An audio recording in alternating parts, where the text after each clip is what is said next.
మీకు తెలుసా? Scott Besant treasury సెక్రటరీగా ధృవీకరించారు.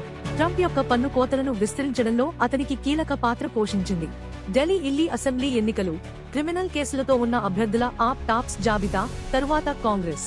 ఢిల్లీ ఇల్లీ పోల్స్ సీసీకి రాసిన లేఖలో బీజేపీ అభ్యర్థుల పోల్ కోడ్ ఉల్లంఘనలను అతిషి ఆరోపించారు. 3 పార్టీలు ఢిల్లీ ఇల్లీ అసెంబ్లీ ఎన్నికలలో ఒక వాగ్దానం: మహిళలకు నగదు సహాయం, ఉపాధి మరియు ఉచిత ఆరోగ్య సంరక్షణ. ఢిల్లీ ఇల్లీ ఎన్నికలకు ముందు ఆప్ కిరారి అభ్యర్థి భార్య బీజేపీ చేత బహిష్కరించబడిన నలుగురిలో క్రమశిక్షణ కోసం జియోటాగింగ్, chat bots. Pole సంసిద్ధతలో Delhi Illi పోలీసులు టెక్నాలజీని ప్రభావితం చేస్తాయి. ఢిల్లీ ఇల్లీ పోల్స్ ఫిబ్రవరి 5-8 కోసం సూచనలు ఇవ్వడానికి క్యూఆర్ కోడ్ సిస్టమ్. ఐక్య ఎన్డీఏ వక్ఫ్ బిల్లును చూడటానికి బీజేపీకి శుభవార్త. నాడియాలో సరిహద్దు అవుట్ పోస్ట్ కోసం బెంగాల్ క్యాబినెట్ బీఎస్ఎఫ్ కోసం 0.9 ఎకరాలను ఆమోదించింది. నవీకరించబడుతూ ఉండండి. ధన్యవాదాలు.